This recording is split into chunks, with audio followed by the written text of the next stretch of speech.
Guys, from here we are going to Kempton Park. Wamchanaona vatambi vebhora vese vanapita ndlovu vatambi vese vebhora kwavari. From here panapa is just family chete. From here we'll go to Kempton Park, so stay tuned.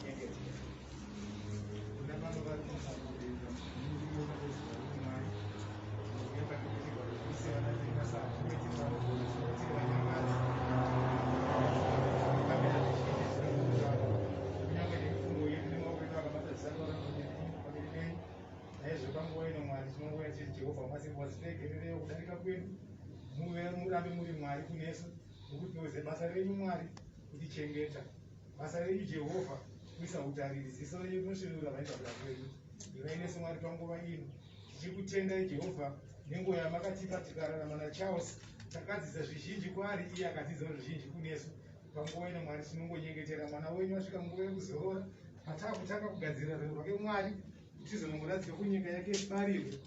Tinongokumbira kutungamirwa nevi Jehovha urongwa hwose kufamba kwese kuchaitwa panzira Mwari nesevhisi yatinayo kuKempton tinongoikumbikidza Mwari mukati memaoko enyu muzita nemuropa raMambo Jesu weNazareta. Amen. Amen. Rega nditi kutanga hama dzangu inini ndakazvimirira pano ndinoitwa Valentine Chikofi ndinobata ndiri umwe mukati mezororo Pumulani. Rega nditi on behalf of the management and staff of Zororo Pumulani, we are very sorry for your loss of the loved one. Ichokwadi Charles takamuziva mune masepos akawanda akatiitira zvizhinji ndosaka tiri pano. Dai akanga iri mboko yemunhu tisina kumboungana semuungano watarira. Amen. Amen. Kuroti munhu akanga akasiya chimwe chinhu mukati mehana dzedu saka tiri pano. Tawirana kuti handisi kutora nguva yakawanda tiri pano, basa guru riri mberi. Asi rega ndingoti tisati tasumuka sekuti mungangoita mashoko mungai pacho tisati taita zvepange tione kusumuka.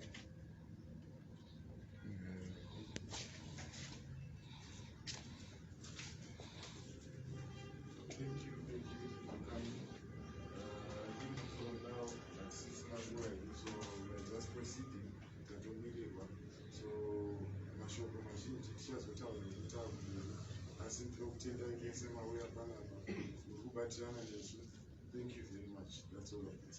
Thank you.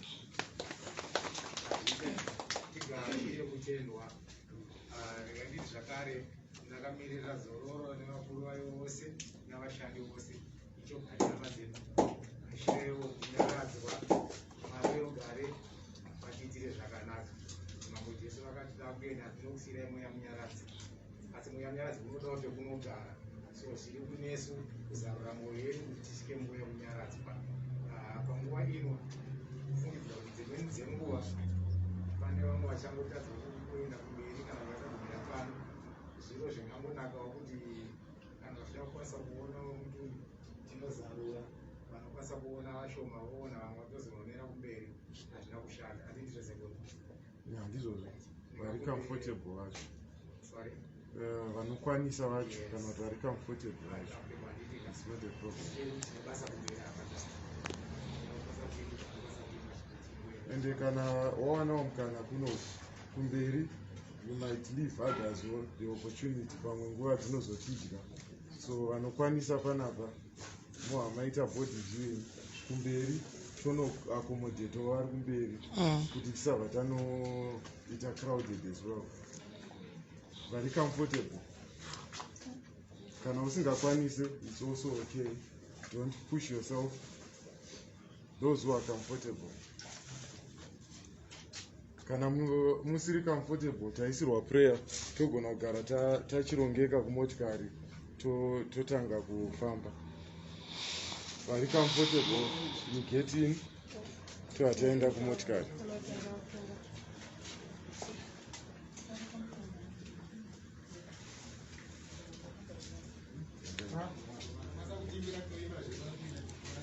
But this face cannot be broadcasted, and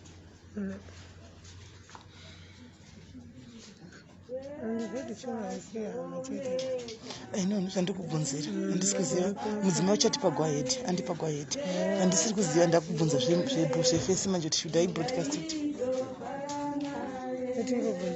wabvunzai since no. Just around the coffin, but not the face.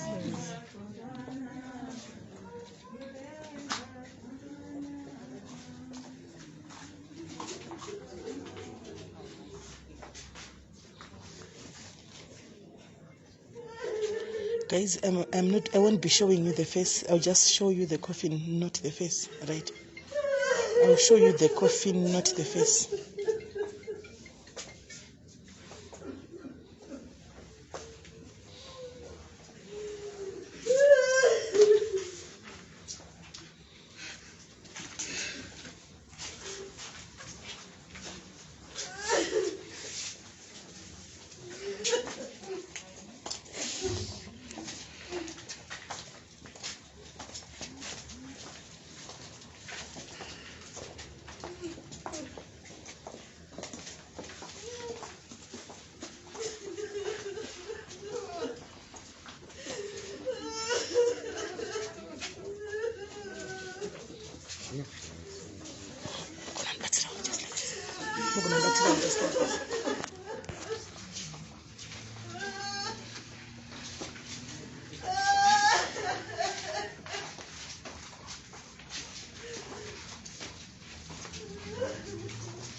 Zvakaoma scan. Zvakaoma. Right, takuenda kuKempton Park nai. Hande Kempton Park ndokune yanga iri family. This was just a family. Yanga ichingoda kuti vagare vaita pay their respect. Kumberi kunenge kwazara vanhu avazokwanisi. Semunhu wamama muchiziva guys kuti he was a soccer player, a soccer star, a legend. Saka kumberi kwakazara. So family had to see but the body viewing pano. Mudzimai wake nemwana ndevavava.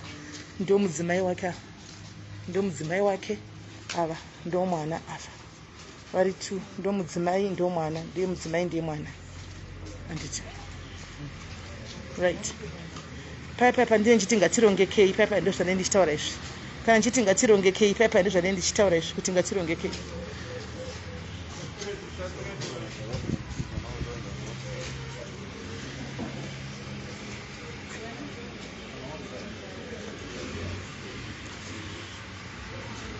saka takuenda kumberi ndokamuchanoona vakawanda malegends enyu ekuzimbabwe tichataura nevashoma ikoko. I think tine one angachida kutaura panapa but time yatisiya saka muchanoona vakati wandei kumberi handiti akashutiwa muno muSouth Africa akashutwa vachida kutora motikari vaida kumuhaijeka motikari vakatoitora actually so vakamushuta vakatora motikari antimuona vakamushuta vakatora motikari straight hanzi straight right saka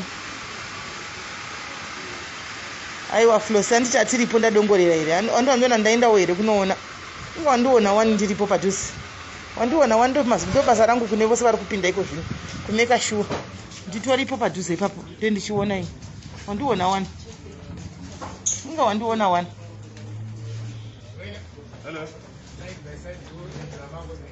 ndendiri mudhuze imomo usasi imomo ndo vandendiri udapinda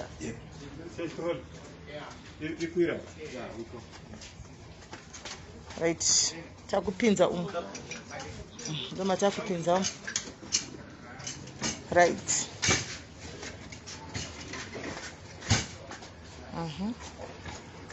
ndati from pekutanga ndinenge ndiripo Flosi ndo basa rangu iroro ndo basa rangu iroro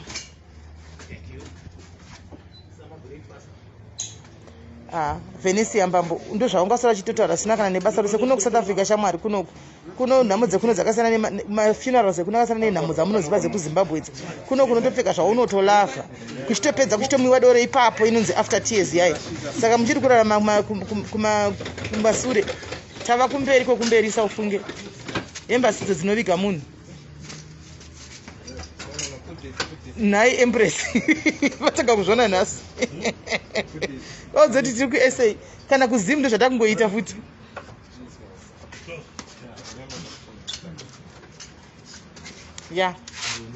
yes funeral police akangonaka guys rongekai pandotaura kurongeka ndo zvandaitaura izvi right takwenda umberi guys andika takwenda Kempton Park takwenda ni mameka shuwa kuti coffin rapinda maruona rapinda ndainda kunoona ni mandona ndina video viewing munhu ari mwe 1 takwenda kumberi tukwenda ku memorial service ku Kempton Park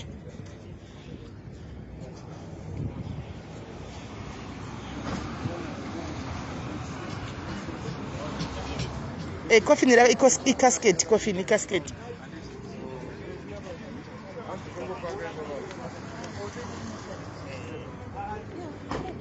Kana mune space you can check toedza kuita zviri ikonomi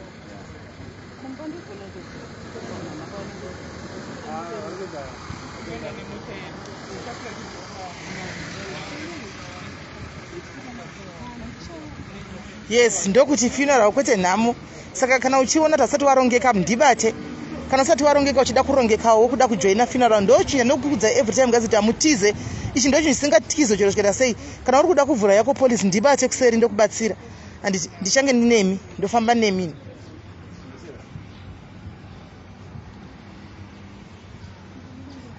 Grace Favor ino tiri kuzororo shamwari this is zororo kuno kwatiri ku SA this is zororo kwatiri kuno ku SA tiri kuzororo ku SA atisi ku Zimbabwe tiri kuzororo sha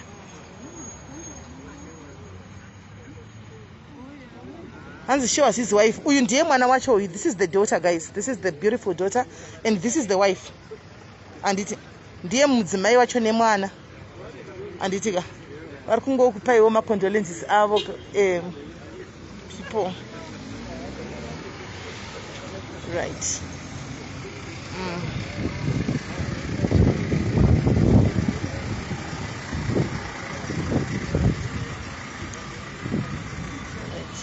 chigai tinopinda muti hanzi ndakamirira koli yenyu SIS MELLY Martha uri kupi ndinokola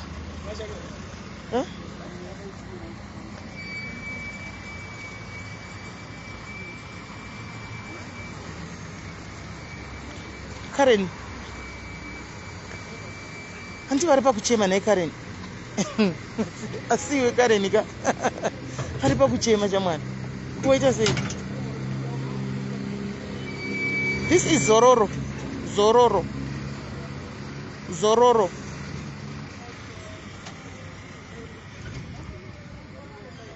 this is zororo saka kana uchinge wazokita papa totokukanda imomumu totoenda newe rumu kana uri mudhairis wangu washaka ndoenda newe musha kwenyu ndotofamba newe imomumu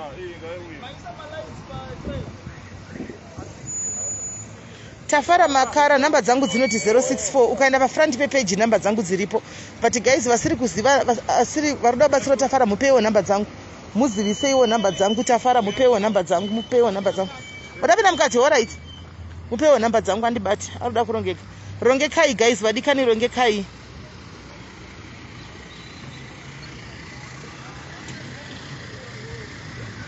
Dinas ameno kuti unoda kuti uti kudii angu madiaries nandowisati pandofamba navo they know very well pandofamba nesavo madiaries anditi ini ndichitouya ndakatoyawo ndakatonziuya kuno kundasingadosiyatodedzwa tokumbirwa tiuye pano pafuneral uwe asked tiuye pafuneral anditi saka what's wrong in vanhu uyai kuno guys tinoona zviriko tasvika kana chida kuuya unongouya sha uripo here infact mubvunza wangu kutanga iwe wakauya uripo here because madiaries angu ndinawo pano vamwe avo varapa madiaries aya vamwe avo vamwe vapinda motikari vamwe vakamira Kempton Park vari kutoziva uripo here pano panyanga sha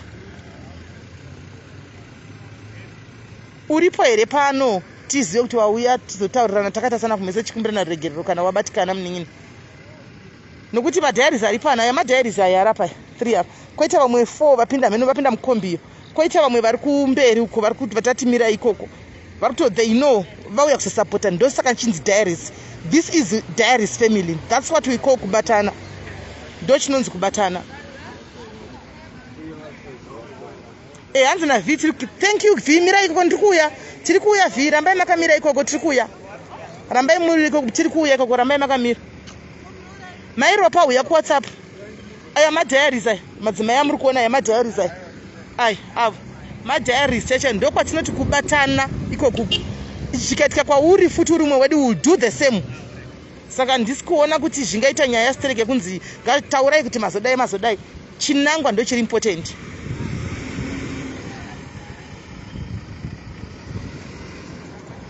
Chinangwa ndo chiri important umwe mudhairu.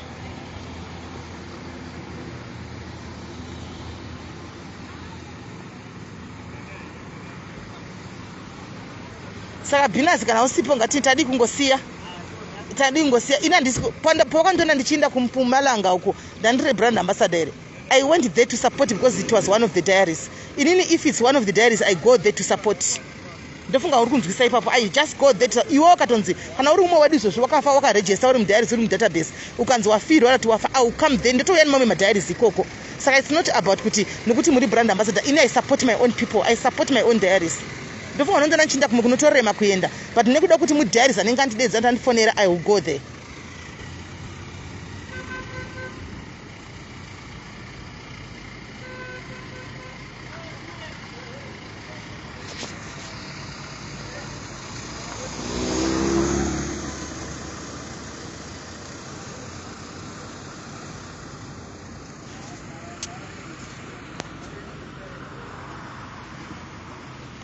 Right guys, hande kumberi hande takwenda Kempton Park now. Takwenda Kempton Park, we are going to Kempton Park now. Takwenda Kempton Park now hande. So guys ndakumbokata ndotanga live ndasvika Kempton Park. Anditi ndakumbokata ndotanga live ndasvika Kempton Park guys. Remember ini ndabva kure anti Binasi muningi anjazi yakati muningina ukashayika uri umwe wedu ndinotouya kana tukafirwa nemukadzi kana nemwana I'll come there ndinotouya. Ndoda it's not about zvoti brand ambassador not kudi. You tell us who come.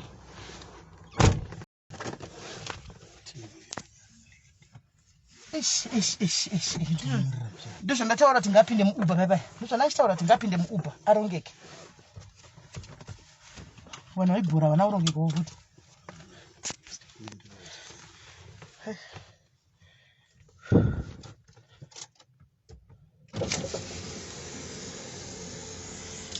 Andizivi naije utafadzwa andizozivi wangu inini ndikutarisa pandatanga kushanda navo inini. I've started working with them anditika now and I make sure kana uri mudiaries wakajoina navo ndiripo ukanzi wafirwa ndo wadi vari kushanda vari kuvaripo I make sure I'm there so that if anything goes wrong tinongodzoka back pa life papa nokuti ini ndiri voice renyu. If anything goes wrong ndinenge ndiri bono saka ndakati you join under me vese vari kujoina iko zvino vari mutojoiniswa under SIS MELLY diaries vari kujoiniswa vese iko zvino vari kujoina zororo iko zvino ukauya nekwandiri uri kutojoina wakaiswa pazasi paSIS MELLY ndova unenge uri ukanzi wafirwa kana kuti waita sei nhasi hama dzikangotaura kuti vedu wait kana kuti iwe muzaya kuti ndafirwa kuno kuSIS MELLY policy yaya ndaku ndori kunditakurira ndinotouya iwe neni pasaidi kumeka sure kuti takatomira panzvimbo zvinhu zviri kuendeka because hatisi kutomboda any mistake pamadiaries edu kana uchijoina kumberi kokova udzoti ndikutojoina under SIS MELLY unotoiswa under SIS MELLY profile ndochokwadi chacho chitoripo chero mukavabvunza vanokudzai kuti kune ndakato hamuzivi kungoti hamusi kuzivenyu kungoti you guys you don't know. Yolanda uya ku WhatsApp kwangu bata uya ku WhatsApp kwangu ndozokubatsira uya ku WhatsApp ukatochino kada kuvafonera uchiziva any agent uchimufonera kuti akujoinise please just tell the agent kuti I am coming as under diaries SIS MELLY diaries. Tell them that ndikutoya as SIS MELLY under SIS MELLY's diaries. Ngoti hamusi kuziva misangano yatakaita muna nonzi Gordon yaya akaome muchiti henyu kudi arafuka mumutere bose muri vakangwara uya tichachinja zvinhu zvakati wandei tichachinja zvinhu zvakati wandei Saka trust me guys, chikuru ndechekuti urongeke sezvizvi regai ndikutaridze iko zvinokurongeka kwataita tichienda kuKempton Park. Anomaona ndokuronge kwete kuti uite zvokuti wakomana lasi woya woti simeli tozodai takuita futi madola kana munhu akafa mabuyi Saturday mari inenge sina kukwana tombotaka futi tauya kuzopema futi kuti mari ikwani. Ndezvatiri kuti no to that guys, we are saying no to that. Zvokuti bwa mudeme ameno ako kana waona uri kuda mudeme but 79 rand guys, you are joining a police. 79 rand rongeka tinenge tiripo. Rumbi uya ku WhatsApp kwangu. Yes Leah, and yes we are come and join under me. Yes we are.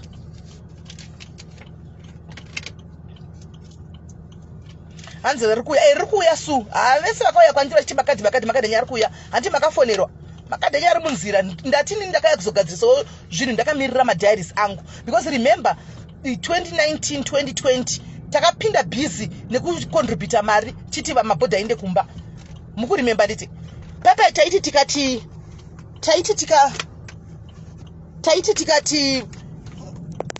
vanhu joina ifuneral police vanonga singa understand. Vanhu vaishaika mucovid. Aiwa ini ndiri kuSA ukashandisa serangu kuzima ibude unoshandisa serangu kuno kuSA nokuti kujoina kuno kuSA hausi kujoina kuZimbabwe uri kujoina kuno kuSA ndoko ari kujoina.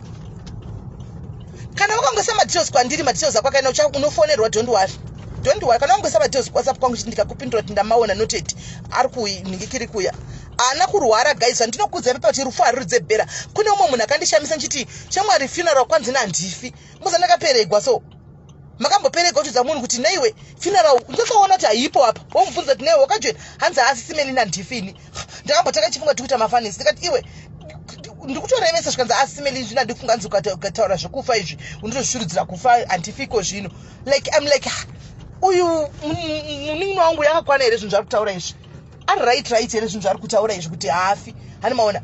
So mukona zvakaitika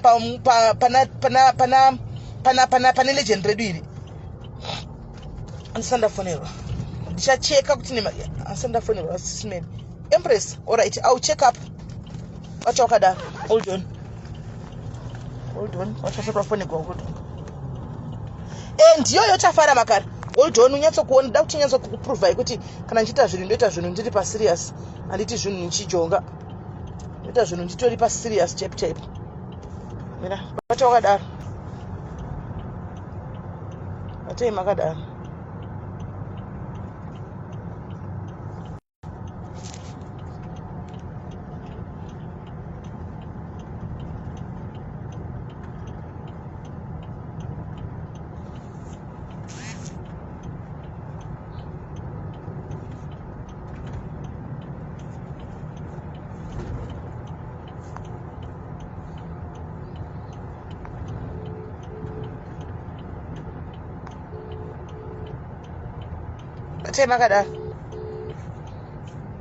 Yes, the body is going to Zim.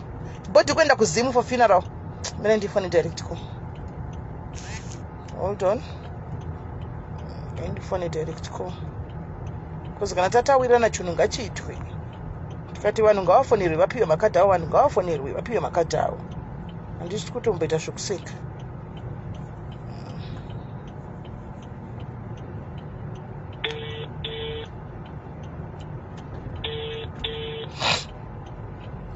Hi, Auntie. Hi, say, how are you? Fine. Happy Sunday.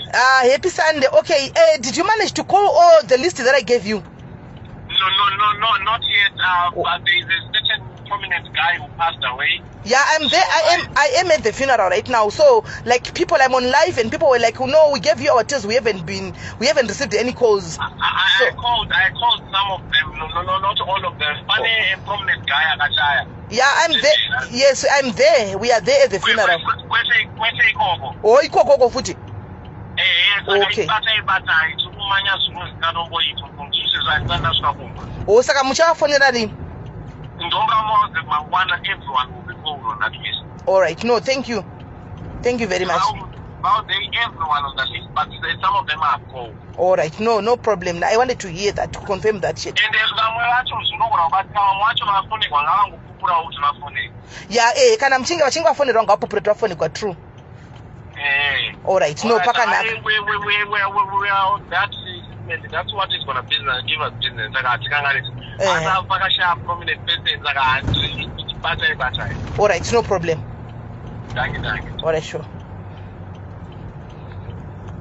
Right, and it's mazvinzo guys vasati vareceive macalls anzi kune vatakafonera vamwe kune umwe atina kufonera vachichafonera mangwana because apparently side kwavariwo vari kuti kune another person, another prominent guy zvakare ari kunzi akashayika saka vari busy nefuneral iyoyo handichika. So kune uyo yataura kuti hanzi kufonera iwewe kuti vajoine under iwewe sei iwe uri brand ambassador. Come on guys, brand ambassador unoya nepakasiyana. Ini ndiri brand ambassador but nditori ndiri voice revanhu handichika, ndiri voice revanhu, nditozikana ndiri SIS MELLY handichika, voice revanhu ndiri brand ambassador zvakare wezororo, zvichireva kuti panenge paine anything chinenge chida kuitika chisina kufadza madiaries kana kuti vanhu vangu inini vakaita kuti ndinde ikoko ndopandinopinda ini ndomira ipapo SIS MELLY brand ambassador yacho ini asi ndiri paka ini vanotozviziva ndiri voice revanhu ndiri brand ambassador avasi ndiri voice revanhu.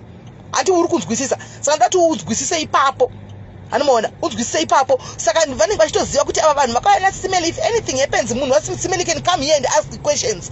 Iye munhu iye asipo, I can go and ask the questions kuti munhu uyu akauya akajoina musi wakati wakati ndindakataunza serake what really happened, what is going on. So ndofunga wanyaso ndinzwisisa ipapo handizvi ndingakuexplainira chiti kudini, but i agreement iyi andakaita yatakaitawo iyoyo navo handiti, i agreement yatakaitawo nayo iyoyo handiti. Ukanzi wafa iwo wabvunza mubvunzo iwo uri mudiaries, ndinotonekodzera kuti hama dzako dziri gona nditi ndotonobvunza saka taapapi tiri kufamba sei, saka chema yake apiwa here, mari yake apiwa here, zvinhu zvake zviri kufamba sei. Ndiri voice revanhu zvakare ndichishanda futi zvakare nesororo yacho. Alright anaka ndosaka ndiri kutry kukuexplainera, ndosaka ndiri kutry kukuexplainera andiona ndiri voice revanhu andiona ndiri voice revanhu. Saka remember ndiri voice kudaro ivo okuside kwavo handi zvakare pandinoitawo kumadiaries angu whatever zvinenge chiitika madiaries nichimirirawo icoverage kwavari. Uri kuona kuti i-win-win situation, icoverage yofuti kwavari handichika ini chindowo futi koko nokuti ndee ndichifamba kanefoni yangu nilive button rangu. Saka zvinenge zviri chi zvinenge zviri square, hapana nochema. Ari kuuya makadzi chera ndoyatiri kusota out, ndoyata chifona right now apa, ndoyata chifona right now kuti munyatsoona kuti ndikutorevesa. Ari kuuya sekutaura kwavaita vati vari kuuya, ari kuuya chera hanzi hatina takafonera vamwe vamwe hatina kufonera, tiri kutobuda pavhidhiyo apo tisavo pavhidhiyo avo tiri kutoka mavhidhiyo tiripo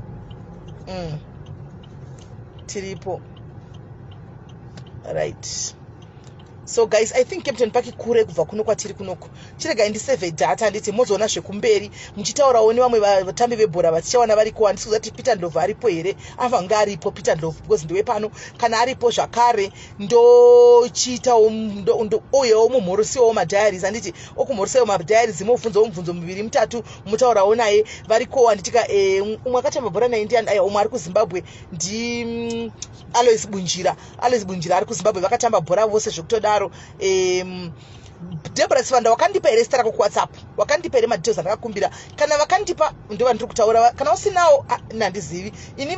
Pandakatangawo ndakativesa sina makadhi uyai titange kugadzira nyaya dzemakadzi, saka vakauya ndozvatiri kufambira nyaya idzi, ndozvatiri kufambira idzi. Avalari battery ndiri kuchaja hangu but handisi kuziva kuti program yekumberi bosi kwakazara vanhu kuti akura zvakaita sei. Kuzere madiaries akamira, mamwe madiaries ane mota dzavo. Thank you for your support. Madiaries mondigonera mani, madiaries ka handizivi hangu ndoti kudiva komana, kana usingaoniwo chakanaka chinoitwa nevakadzi vediaries ka unotodawo hako Mwari. Nevarume tine varume vediaries 3 vaya kuzosapota, 3 varume vediaries vaya kuzosapota.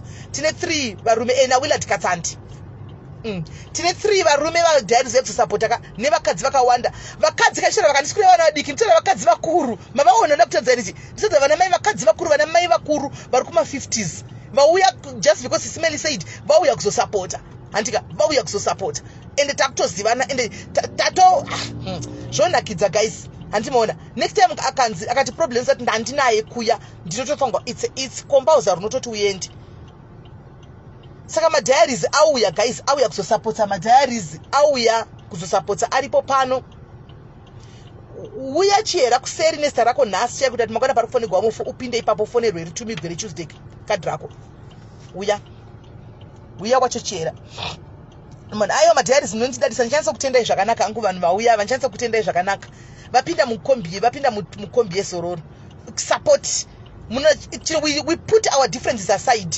We are not here for negativity. We are here to help one another. Nekubatina pamochete as community.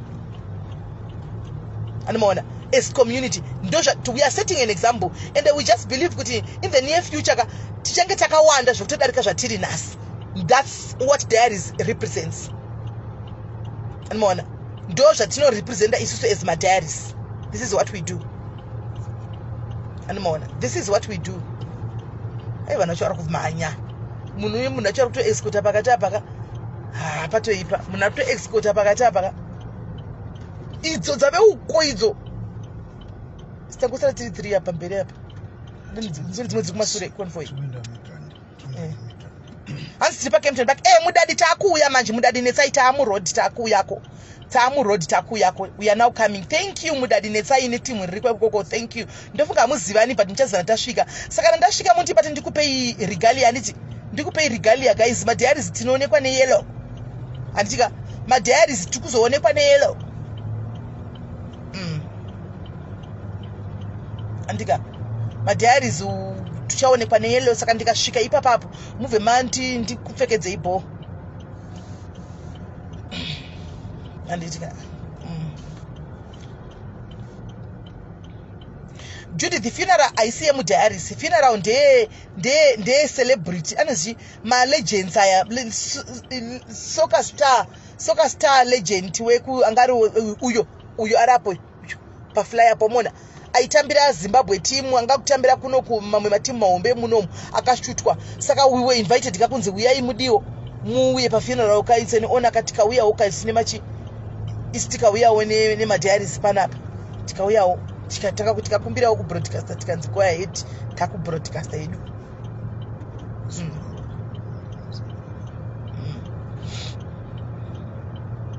Amen. Emma, thank you Emma Chitsinde. Thank you. Panofara ne wamotofara, panochimona wamotochema. Isi ma diaries ndozvatoita. Takamira pachokwadi pa fair yedu tiri pamkawo. Kwaipi pamkawo. Amen. Alright. Saka paelo ipapo diaries. JC urutara nini ndichiri pa phone kana imuningina zvinokatara nini ku WhatsApp kuzeri ini ndiri pa live sha ndine maoko maviri zvenai Joyce kana ndazove gara pasi nda relax I will answer you back. Don't worry muningina iwe siya message yako I will come back to you. Siya message yako I will come back to you. Anditi thank you Esther Million kwa zvamuchiri muna William Niko kwandoziva nawe ketu tiri pai. Asi tosvika tiri pachicken licket tosvika manje don't worry tikutongobatwa kwedu ne traffic plus tosvika asi pa Kempton Park pa AFM I think pakatozara vanhu pa AFM church pa Kempton Park pa AFM church ndo patiri. So guys zvimukutonishaisa hope nekuti nditsvaga mukoto wamapermit kuti vanhu vangu vasaenda kumba. Hakuna munhu kuenda kumba asati oda kuenda kumba. Munhu kuenda kumba kana muda ndiri busy kutsvaga ndonoti mukoto uri kubudira papi. Ukangobuda mukoto wana kanzi genuine chete ndobva ndatokurayirai kuti endai ipapo. Andimaona nditori busy ndikutoita yanzi tichiri kuredu but 20-30 minutes or so titasvika. Musoro wangu todingirira so nekutsvaga nekufona nekuti ndiwe kuti zviri kuvhurika rini kuti mutange kuita zvinhu zvacho mutore mapepa. Thank you Maria Nyarai. Thank you.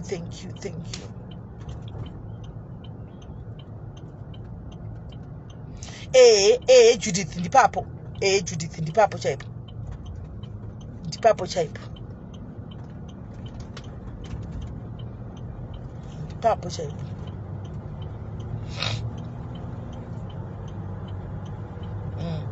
So guys kanzi makupinda freeway takupinda freeway.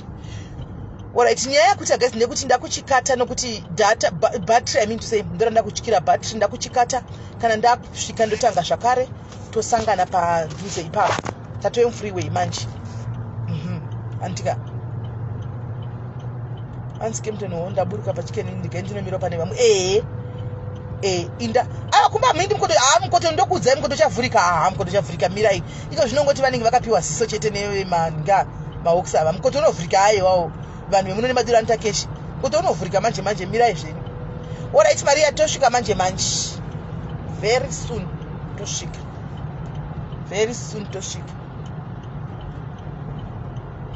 thank you mama Murozvi wakoma kuvana mamoyo munovaziva wani naye wakoma hanzi nawakoma ngo handidi kunzi wakoma ndoda kunzi sisi vangu mamoyo munoziva wani kuti vana mamoyo ndozvatinoita moziva wani